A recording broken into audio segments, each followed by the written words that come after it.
So hello everyone, आज का जो हमारा पॉडकास्ट होने वाला है वो कम्प्लीटली आइल्स के ऊपर होने वाला है और हम आपको बताएंगे कि कैसे आपको इस पूरे रोड मैप को फॉलो करना है ताकि आप अपने आइल्स की जो जर्नी है उसको हैसल फ्री कंप्लीट कर सकें। तो इस वीडियो को आप पूरा देखिएगा, आपको बहुत सारी इन्फॉर्मेशन इसके अंदर मिलने वाली है।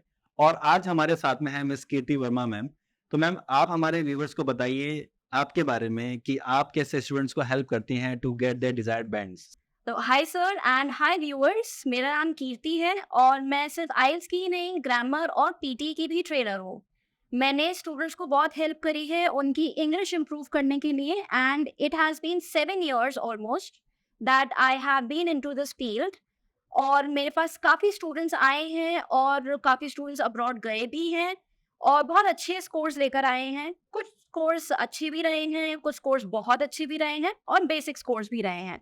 क्योंकि मेजर जो चीज़ है सर कि मेरे पास सिर्फ एडवांस स्टूडेंट्स नहीं आते हैं, बहुत ही बिलो बेसिक स्टूडेंट्स भी आते हैं। ओके। लेट्स से 4 बैंड्स वाले स्टूडेंट्स आ रहे हैं जिनको 6 या 6.5 बैंड तक पहुंचाना है। True. तो इस तरह के स्टूडेंट्स भी आए हैं। ओके। तो आज के इस पॉडकास्ट में हमने आइल्स को कुछ पार्ट्स में बांटा है और आज मैं मैम से कुछ क्वेश्चंस पूछने वाला हूं ताकि आपको हेल्प मिल सके आइल्स के अंदर। तो मेरा आज का जो पहला सवाल है आपसे वो ये है कि what is IELTS exactly. Sir ये बहुत ही इंटरेस्टिंग क्वेश्चन है क्योंकि लोगों को नहीं पता होता है। तो आइल्स जो है वो एक लैंग्वेज प्रोफिशिएंसी एग्जाम है जो नॉन नेटिव इंग्लिश स्पीकर्स के लिए देना मैंडेटरी है। और इसकी फुल फॉर्म भी जनरली लोगों को नहीं पता होती है। इसकी फुल फॉर्म है international English language testing system. Okay. अब ये एग्जाम यूनिवर्सिटीज ग्लोबली एक्सेप्ट करती हैं तो उनके लिए मैंडेटरी हो जाता है ये एग्जाम देना। तो जो मेरा दूसरा सवाल है आपसे वो ये है कि आइल्स का एग्जाम देने का पर्पस क्या है, क्योंकि मैंने कई बार देखा है या मेरे पास में कई बच्चे आते हैं वो कहते हैं सर आप हमें आइल्स के बिना ही या कोई दूसरे किसी एग्जाम के बिना ही आप हमारा एडमिशन करा दो। और बच्चे जाते भी हैं like USA, UK and in some European countries too. So IELTS देने का बेनिफिट क्या होता है बच्चों को, पर्पस क्या है आइल्स देने का? आईएलटीएस देने का सबसे बड़ा जो बेनिफिट है वो ये कि यूनिवर्सिटीज ग्लोबली एक्सेप्ट करती हैं इस एग्जाम को। फॉर एग्जांपल मेजरली जो यूनिवर्सिटीज हैं 6.5 बैंड्स एक्सेप्ट करती हैं। काफी सारे जो इंडिया के स्टूडेंट्स हैं उनको बहुत अच्छी इंग्लिश नहीं आती है और काफी बेसिक लेवल के स्टूडेंट्स होते हैं। तो कई लोगों के लिए 6.5 बैंड अचीव करना भी एक अलग टाइप का स्ट्रगल है क्योंकि हमारा वो एनवायरनमेंट नहीं है। एग्जैक्टली अपना एनवायरनमेंट नहीं रहता है तो उनको बहुत ज़्यादा चैलेंजिंग हो जाता है ये एग्ज़ाम देना। तो सबसे बड़ा जो बेनिफिट है कि अगर आपका प्लान है अब्रॉड जाने का तो you have to take this test. Okay. इसके कुछ फायदे भी होते हैं कि भाई आप अगर आइल्स का एग्जाम देते हो तो आपको अपनी जो 4 स्किल्स हैं उस पर आपको कमांड हो जाती है। Absolutely correct. और मैम आप हमारे व्यूअर्स को ये बताइए कि 2 तरह के आइल्स के एग्जाम होते हैं like IELTS academic and IELTS general. तो इन दोनों में मेजर डिफरेंस क्या है और ये किन के लिए यूजफुल है? तो जो हमारा एकेडमिक का एग्ज़ाम होता है वो मेजरली स्टूडेंट्स के लिए होता है जिनको फर्दर स्टडीज़ के लिए अब्रॉड जाना है, whether it is any country. When it comes to general exam, general training उनके लिए होती है जिनको या तो परमानेंटली सेटल होने के लिए जाना है कहीं किसी और कंट्री में या फिर वर्क वीज़ा के लिए जाना है सिर्फ। इनका जो हमारा एग्जाम होता है उसके मॉड्यूल में भी थोड़ा सा डिफरेंस होता है, बहुत ज़्यादा नहीं। जैसे कि रीडिंग का कंटेंट अलग होता है या फिर राइटिंग का जो हमारा टास्क 1 होता है वो भी दोनों का अलग रहता है। ठीक है। अच्छा, अगर कोई स्टूडेंट आपसे लेट्स सपोज उसने आइल्स एकेडमिक की प्रिपरेशन करी है और वो अब चाहता है कि मेरे को आइल्स जनरल का एग्जाम देना चाहिए, तो क्या वो उस प्रिपरेशन के साथ में आइल्स जनरल का एग्जाम भी दे सकता है? डेफिनेटली दे सकता है और बहुत ही इंटरेस्टिंग क्वेश्चन है ये क्योंकि कई बार क्या होता है स्टूडेंट्स को पता ही नहीं होता कि उनको जनरल ट्रेनिंग लेनी है या फिर एकेडमिक करनी है। तो बहुत माइनर सा डिफरेंस है जैसे कि मैंने बताया उसकी रीडिंग मॉड्यूल में और राइटिंग टास्क 1 मॉड्यूल में। आप उसमें क्या कर सकते हैं ना कि आपको बस ये है कि जब आप एग्जाम फिल करोगे आईडीपी की साइट से तो आपको उसमें सिलेक्ट करना रहेगा। तो ऐसा नहीं कर सकते आप कि आप एकेडमिक देकर के जनरल के लिए अप्लाई कर रहे हो। आपको 2 अलग अलग एग्जाम्स देने ही पड़ेंगे, एंटायर फीस पे करके अलग अलग। तो ये भी जरूरी है कि भाई बच्चों को पता हो कि मैं एग्जैक्टली आइल्स का एग्जाम देना कौन सा है। ट्रू। इनफैक्ट रिसेंटली मेरे पास एक स्टूडेंट आया था और उसको बड़ा कंफ्यूजन था स्टार्टिंग में। पहले वो एकेडमिक की ट्रेनिंग स्टार्ट करी थी उसने क्योंकि उसको ऐसा लगा कि उसको स्टडीज के लिए जाना है या फिर उसकी वर्क वीजा के लिए उसको एकेडमिक ट्रेनिंग हेल्प कर पाएगी, बट अनफॉर्चुनेटली 10 डेज के बाद उसको ये चीज पता चली कि उसको एकेडमिक नहीं जनरल ट्रेनिंग देनी पड़ेगी। तो ये तो मिस्टेक बच्चे करते हैं एग्जैक्टली काफी। ठीक है। तो जैसे कि आइल्स के अंदर 4 मॉड्यूल्स होते हैं, reading, listening, writing and speaking. उसके अंदर एग्जैक्टली बच्चों को क्या टेस्ट किया जाता है? तो जो हमारे 4 मॉड्यूल्स हैं मैं वन बाय वन आपको बताती हूँ ताकि व्यूअर्स को भी समझ में आए एग्जैक्टली कि होता क्या है उसमें।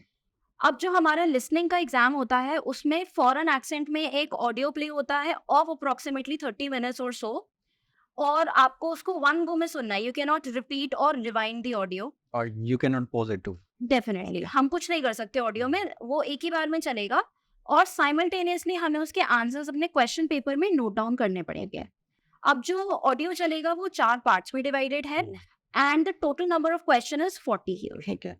तो जो 4 पार्ट्स हैं वो अलग अलग सिनेरियो से रिलेटेड होते हैं। For example part 1 of listening is related to general context, हमारी डे टू डे लाइफ में सिनेरियोस क्या चल रहे हैं उससे रिलेटेड 10 क्वेश्चंस पार्ट 1 में होते हैं। पार्ट 2 में भी जनरल कॉन्टेक्स्ट होता है लेकिन उसमें 2 से 3 स्पीकर्स होते हैं। They have a discussion on a certain topic. When it comes to part 3 it is on academic context जिसमें अगेन 3 स्पीकर्स होते हैं। फॉर एग्जाम्पल आप कोई प्रोजेक्ट डिस्कस कर रहे हो, 2 स्टूडेंट्स और एक teacher, they have some doubt और वो अपनी टीचर से कुछ डिस्कस कर रहे हैं, वो सारा डिस्कशन चलता है अपना पार्ट 3 में। देन जो पार्ट 4 है अपना उसमें सिर्फ एक ही स्पीकर होता है जो कि एक लेक्चर देता है और उसमें भी 10 क्वेश्चंस होते हैं बट वो वन गो में चलता है, कोई ब्रेक नहीं होता बीच में। तो आपको कंटिन्यूअसली आई वुड से बहुत ही ज्यादा कंसंट्रेशन के साथ सुनना पड़ेगा सो दैट कुछ भी आपके आंसर्स मिस ना हो जाए। ओके, जस्ट लाइक कोई जो लेक्चरर है वो क्लासरूम के अंदर अपना एक लेक्चर दे रहा है, राइट। तो उसकी आपकी प्रैक्टिस होना जरूरी है कि भाई वो पढ़ा क्या रहा है, वो हमें सुनना आना चाहिए, उस एक्सेंट को हमें उससे कमांड होना चाहिए। फोकस होना बहुत जरूरी है क्योंकि अगर आप जरा से भी डिस्ट्रैक्ट हो जाओगे you have chances to miss any kind of answer. Okay. सबसे अच्छी चीज जो है लिसनिंग की वो ये कि हमारे जो आंसर्स होते हैं वो 3 वर्ड से ज्यादा के नहीं होते हैं। अच्छा। 1 वर्ड हो सकता है, 2 वर्ड्स हो सकते हैं, 3 हो सकते हैं, 3 से ज्यादा नहीं होंगे। हाँ, MCQs भी आते हैं उसमें, टेबल कंप्लीशन टाइप के क्वेश्चंस भी आ सकते हैं। और देखा जाए तो बहुत इजी मॉड्यूल है, पूरे 9 बैंड्स वाला मॉड्यूल है ये। अच्छा, मैंने सुना ये स्कोरिंग भी होता है काफी। डेफिनेटली, जैसे हमारे स्कूल में मैथ्स होता था वैसे ही आप पूरे बैंड्स ला सकते हो इसमें। Okay okay. And what about reading? Reading जो है आई वुड से काफी चैलेंजिंग है क्योंकि क्या होता है ना, जो स्टूडेंट्स हैं आजकल उनको रीडिंग हैबिट्स बिल्कुल भी नहीं होते। They are not at all interested in reading let's say newspaper भी, है ना। तो क्या होता है उनको लेंथी पैसेजेस रीड करने पड़ते हैं और जो रीडिंग मॉड्यूल है अपना वो 60 मिनट्स का होता है। वो डिवाइडेड है 3 सेक्शंस में जो कि बहुत डिफरेंट टॉपिक्स होते हैं, एकेडमिक कॉन्टेक्स्ट से रिलेटेड होते हैं, बट हमें नहीं पता टॉपिक क्या आएगा। नंबर ऑफ क्वेश्चंस जो है वो 40 होते हैं उसमें। हमारे पास सिर्फ 60 मिनट्स है 40 क्वेश्चंस के आंसर्स ढूंढने के लिए। बेस्ट पार्ट इज कि सारे आंसर्स हमें पैसेज में मिल जाएंगे, but challenging part here is कि कहाँ होंगे, हमें वो ढूंढने पड़ेंगे लोकेशन वाइज। ऑल्सो हमें वोकैबुलरी अच्छी आनी चाहिए, हमें ये पता होना चाहिए कि क्वेश्चन की डिमांड क्या है, उसके हिसाब से हमें आंसर्स अपने ढूंढने पड़ेंगे। सिनोनिम्स, एंटोनिम्स का एग्जैक्टली, हमें पता होना चाहिए। We should have good grasp of vocabulary. That's true. तो जो राइटिंग पार्ट है उसके बारे में बताइए। राइटिंग पार्ट में आई वुड से 7 बैंड्स अबव लाना एक चैलेंज हो जाता है। अच्छा। क्योंकि क्या होता है ना, लोगों को अपने आइडियाज एक्सप्रेस करने की तो आदत है बट कहाँ रुकना है वो नहीं पता, तो हमें एक बाउंड्री भी मेंटेन करनी पड़ती है। When it comes to, I would say, I'll start from the very beginning. जो राइटिंग का मॉड्यूल होता है वो अगेन 60 मिनट्स का होता है। अच्छा। जैसे कि अपना रीडिंग होता है, इसमें हमें क्या ध्यान रखना है कि हमारे पास टास्क 1 और टास्क 2 होते हैं। टास्क 1 जनरल और एकेडमिक के लिए दोनों अलग अलग चीजें हैं। तो हम अभी सिर्फ एकेडमिक पर्पज से बात करते हैं क्योंकि एकेडमिक के स्टूडेंट ज्यादा होते हैं आपके पास। हाँ, तो जो हमारा राइटिंग टास्क 1 है वो एक रिपोर्ट राइटिंग आती है जिसमें हमें क्वेश्चन पेपर पे एक लेआउट गिवन होगा। Let's say it can be a pie chart, a flow, let's say a line graph, it can be a combination of a table और अ लाइन ग्राफ, एनीथिंग, है ना। हमें क्या करना है, उसको मिनिमम 150 वर्ड्स में समराइज करना है। अच्छा। तो उसमें कुछ पैराग्राफिंग रहती है, हमें कुछ पैटर्न का ध्यान रखना रहता है, पर्टिकुलर कनेक्टर्स यूज करने हैं, तो वो सारी चीजें बहुत इंपॉर्टेंट रहती हैं टास्क 1 के लिए। When it comes to task 2 that is the essay, तो एसे के लिए मिनिमम हमें 250 वर्ड्स लिखने हैं। अच्छा। टास्क 1 के लिए 115 है एंड टास्क 2 के लिए 250 है। टास्क 2 में ऐसे किसी भी टॉपिक पर आ सकता है, कोई रॉकेट साइंस टॉपिक में ही होगा, बट टॉपिक ऐसा भी आ सकता है, लेट्स से इकोनॉमी से रिलेटेड, ग्लोबलाइजेशन से रिलेटेड, कुछ भी किसी भी फॉर्म में, फैक्चुअल बेस्ड। एग्जैक्टली हाँ, कोई भी ऐसा टॉपिक नहीं आएगा जिसके बारे में कभी आपने सुना ही नहीं। हाँ, बहुत ही इजी टॉपिक्स आते हैं। हमें क्या पता होना चाहिए कि एग्जामिनर की साइकी क्या है एग्जाम को चेक करने की। प्लस एक चीज का और ध्यान रखना है, that is your handwriting should be readable. अगर एग्जामिनर को समझ ही नहीं आ रहा कि आपने लिखा क्या है तो नंबर मिलेंगे भी कैसे? should be neat and clean. Exactly. That is why we use pencil. That is a highlight over here कि हमें हमेशा एग्जाम में पेंसिल का इस्तेमाल करना है। इवन दो जब हम एग्जाम देने जाते हैं तो वो स्टेशनरी प्रोवाइड करते हैं, but my suggestion for the students here is to carry your own stationery. अपना let's say pencils, not only one but multiple pencils, eraser, sharpener. तो पेंसिल से आप लिखोगे और मिस्टेक कर रहे हो तो definitely it's easy to erase. Yes, ठीक है। तो ये हो गया हमारा राइटिंग पार्ट। एंड जो लास्ट पार्ट है स्पीकिंग, जो कि it's bit difficult I would say. Difficult definitely हो सकता है, कह सकते हैं, क्योंकि क्या होता है ना कि हम इंडिया के लोग हैं, है ना, तो हमारे घर में इंग्लिश में हम बात नहीं करते हैं, तो वो सबसे बड़ा चैलेंज आ जाता है। अब जैसे मेरे पास जब स्टूडेंट्स भी आते हैं, दे आर लाइक कि मुझे हेजिटेशन होती है इंग्लिश में बात करने में, तो मैं क्या करूँ उस चीज के लिए? Although they know how to speak in English. Exactly. Yes. हाँ, they understand also. Yes. उनके लिए लिसनिंग इतना ज्यादा चैलेंजिंग नहीं होता है जितना कि स्पीकिंग होता है, क्योंकि क्या होता है ना, generally people are not able to express themselves, right. तो उनको प्लस क्या होता है कि वोकैबुलरी नहीं है उनके पास। क्यों नहीं है वोकैबुलरी? क्योंकि वो लोग रीडिंग नहीं करते हैं, या फिर लेट्स से कोई डॉक्यूमेंट्री या पॉडकास्ट को सुनते ही नहीं है इंग्लिश में, तो उनकी वोकैबुलरी पावर अच्छी नहीं होती है, जिसकी वजह से वो अपने आप को एक्सप्रेस करने के लिए करेक्ट और एक्यूरेट वर्ड्स नहीं बोल पाते, तो वो चीज आ जाती है। प्लस सबसे बड़ा चैलेंज होता है कि अपना खुद का इंट्रोडक्शन देना। लोग अपना इंट्रोडक्शन नहीं दे पाते हैं, तो उसके लिए क्या होता है ना, रेगुलर प्रैक्टिस बहुत जरूरी है। जो हमारा स्पीकिंग एग्जाम होता है वो 15 to 20 मिनट्स का एक सेमी फॉर्मल इंटरव्यू होता है, जो कि लिसनिंग, रीडिंग और राइटिंग के सेपरेट डे पर होता है। ओके, तो ये चीज भी एक हाईलाइट करने वाली है।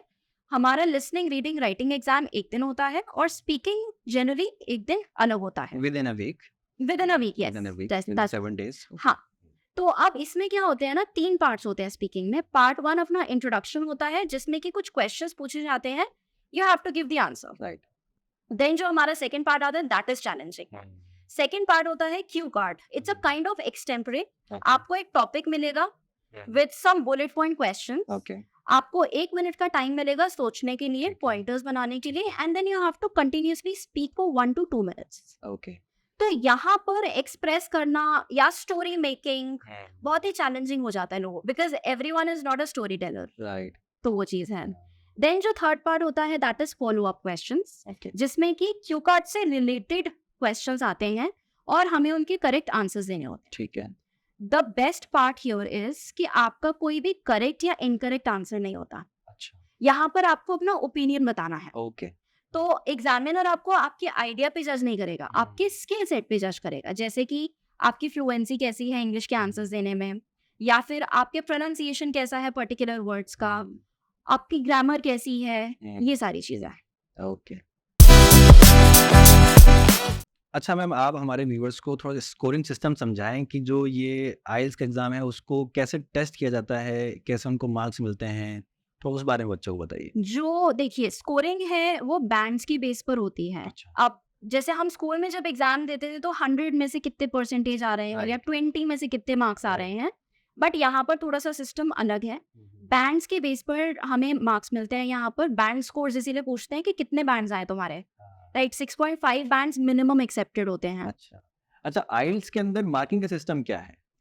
आइल्स में मार्किंग होती है बैंड स्कोर्स के बेस पर 1 to 9। ठीक है। अब when it comes to listening and reading, तो आपके लेट्स से अगर 23 आ गए हैं, 40 क्वेश्चंस में से 23 आंसर्स करेक्ट है, तो आपके 6 बैंड होंगे। अच्छा। ये जो बैंड चार्ट होता है ये इजीली इंटरनेट पर अवेलेबल होता है। When it comes to the writing part, तो राइटिंग में हमारे पास पैरामीटर्स होते हैं, उनके बेसिस पर 9 बैंड्स को डिवाइड किया जाता है। सिमिलरली स्पीकिंग के लिए भी हमारे कुछ पैरामीटर्स होते हैं, उन्हीं के बेस पर 9 बैंड्स को डिवाइड किया जाता है और एग्जामिनर फिर उसका एवरेज निकाल करके हमें मार्किंग देते हैं। अच्छा, इसमें कुछ नेगेटिव मार्किंग होती है? नहीं, बिल्कुल भी नहीं। इसमें कोई नेगेटिव मार्किंग नहीं है, अगर आपका आंसर गलत है तो गलत है, दैट्स इट। ठीक है। अच्छा, इसमें अगर कोई बच्चा अगर स्पेलिंग मिस्टेक कर रहा है या फिर उसकी हैंडराइटिंग बहुत नीट एंड क्लीन नहीं है, तो क्या उससे फ़र्क पड़ता है उसके मार्किंग के ऊपर? डेफिनेटली बढ़ता है। सबसे पहली चीज, स्पेलिंग अगर इनकरेक्ट है तो आपका आंसर चाहे सही हो या गलत हो, doesn't matter, that will be marked incorrect. Okay. When it comes to not understandable handwriting, let's say, तो अगर आंसर समझ ही नहीं आ रहा किसी एग्जामिनर को, मार्किंग कैसे देगा? कैसे देख? तो इसीलिए बहुत ही क्लियर लिखना जरूरी होता है। सो लेट्स सपोज अगर कोई स्टूडेंट है, उसकी राइटिंग इतनी अच्छी नहीं है, उसको एक डर है कि अगर मैंने राइटिंग के अंदर मैंने एग्जाम दिया तो मेरे स्कोर कम हो सकते हैं, तो उस केस में स्टूडेंट्स क्या कर सकते हैं, कैंडिडेट्स क्या कर सकते हैं? उसके लिए तो बहुत अच्छा सोल्यूशन है, वो ये कि हम कंप्यूटर बेस्ड एग्जाम भी दे सकते हैं। ओके। तो इसमें बस थोड़ा सा डिफरेंस होता है, बहुत ज़्यादा नहीं, बट कोई भी कैंडिडेट कोई सा भी तरीके से एग्जाम दे सकता है, whether the candidate wants to go for computer based exam और पेन एंड पेपर। ठीक है। बस कंप्यूटर बेस्ड जो है वो रेगुलर अवेलेबल रहते हैं उसके स्लॉट्स, लेकिन जो पेन एंड पेपर बेस्ड है उसके बहुत लिमिटेड स्लॉट्स होते हैं, तो you have to book your exam in advance. ठीक है। अच्छा, इसमें टाइपिंग स्पीड भी मैटर करती होगी? डेफिनेटली, क्योंकि सिर्फ 1 घंटे का टाइम है राइटिंग के लिए, कुछ चेंजेस नहीं है। ठीक है। जो पैटर्न हमारा पेन एंड पेपर के लिए है वही सेम पैटर्न जो एग्जाम का है, ड्यूरेशन जो है वो सब कुछ सेम है, ठीक है। सिर्फ मीडियम चेंज हो रहा है, एग्जाम का मोड जिसे Mode कहते हैं वो चेंज हो रहा है, दैट्स इट। तो आप अगर जितने कंप्यूटर फ्रेंडली रहोगे उतना ज्यादा आपके लिए बेनिफिशियल रहेगा। ओके, तो अब आप थोड़ा सा हमारे व्यूअर्स को बताइए कि जो टेस्ट फॉर्मेट है वो क्या है, प्लस क्या ड्यूरेशन होने वाला है पूरे एग्जाम का? श्योर। तो जो हमारा पेन एंड पेपर एग्जाम है वो 2 hours and 45 minutes का है, ठीक है। जिसमें 3 मॉड्यूल्स कवर होते हैं हमारे। सबसे पहले राइटिंग होता है ऑफ 60 मिनट्स, उसके बाद हमारा होता है लिसनिंग एग्जाम जो कि होता है 30 मिनट्स का ऑडियो ठीक है। Plus 10 minutes. देन आता है अपना रीडिंग लास्ट में 60 मिनट्स का। ओके। बीच में कोई भी ब्रेक नहीं होता है, ठीक है। सिर्फ वो ब्रेक रहेगा जब इन्विजिलेटर जो है हमें क्वेश्चन पेपर्स डिस्ट्रीब्यूट कर रहे हैं या फिर आंसर शीट्स कलेक्ट कर रहे हैं। ठीक है। So first would be writing, second would be listening and third would be reading. Reading. जो pen and paper based exam होता है उसमें हमारा स्पीकिंग मॉड्यूल एक सेपरेट डे पर होता है, ओके। लेकिन ये डिफरेंस हमारा कंप्यूटर बेस्ड में नहीं होता है। जो हमारा कंप्यूटर बेस्ड एग्जाम है उसमें भी ज्यादा डिफरेंस नहीं है। उसमें सबसे पहले लिसनिंग होता है, सेम ड्यूरेशन का रहता है, उसके बाद रीडिंग आता है एंड देन राइटिंग आता है। ठीक है। एंड समटाइम्स ऐसा भी होता है कि जो स्पीकिंग टेस्ट है वो सेम डे पर कंडक्ट हो सकता है। Okay. Okay, so now last but not the least, let's suppose अगर मैं एग्जाम की तैयारी कर रहा हूं तो आप मेरे को क्या टिप्स देना चाहते हैं, मेरे को किन किन चीजों का ध्यान रखना चाहिए? तो देखिए, 2 मेन टिप्स हैं इसके लिए। सबसे पहली चीज है कि आपको फेमिलियराइज होना पड़ेगा जो हमारा टेस्ट फॉर्मेट है। ठीक है। अकॉर्डिंगली डिसाइड करो कि आपको पेन एंड पेपर एग्जाम पे जाना है या कंप्यूटर बेस्ड पे, और उसी के हिसाब से आप प्रैक्टिस करो रेगुलर। ठीक है। दूसरी चीज आ जाती है, जब तक आप प्रैक्टिस नहीं करोगे, लैंग्वेज स्किल्स पे कमांड नहीं बनाओगे, तब तक आपका स्कोर नहीं आएगा। ओके। तो आप पेपर तो करो लेकिन साथ में लैंग्वेज पे भी कमांड बनाओ। लोग जनरली क्या करते हैं, सबसे बड़ी जो मिस्टेक होती है लोगों की, पेपर करते हैं, 3-3 4-4 पेपर सॉल्व करते हैं। वो नहीं करना है आपको। आपको क्या करना है, लैंग्वेज भी साथ में इम्प्रूव करते जाना है।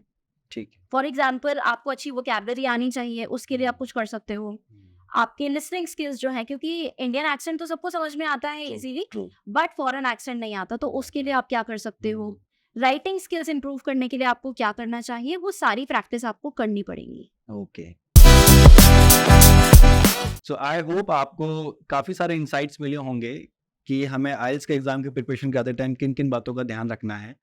इसके अलावा भी अगर आपके कोई डाउट्स बच रहे हैं तो आप हमें कमेंट सेक्शन में बता सकते हैं कि भाई हमारे ये डाउट्स हैं, तो हम कोशिश करेंगे कि हम उस पर भी वीडियोस बना सकें आगे के टाइम में। और अगर आप भी आइल्स की प्रिपरेशन कर रहे हैं या करना चाहते हैं और अगर आपको गाइडेंस की रिक्वायरमेंट है तो नीचे दिए गए लिंक को आप फिलअप कीजिए, हमारी टीम आपको कॉन्टेक्ट करेगी to guide you for the same. और आपको हमारा वीडियो कैसा लगा आप हमें कमेंट सेक्शन में बता सकते हैं, तो वीडियो को लाइक, शेयर एंड सब्सक्राइब जरूर करें। Thank you very much.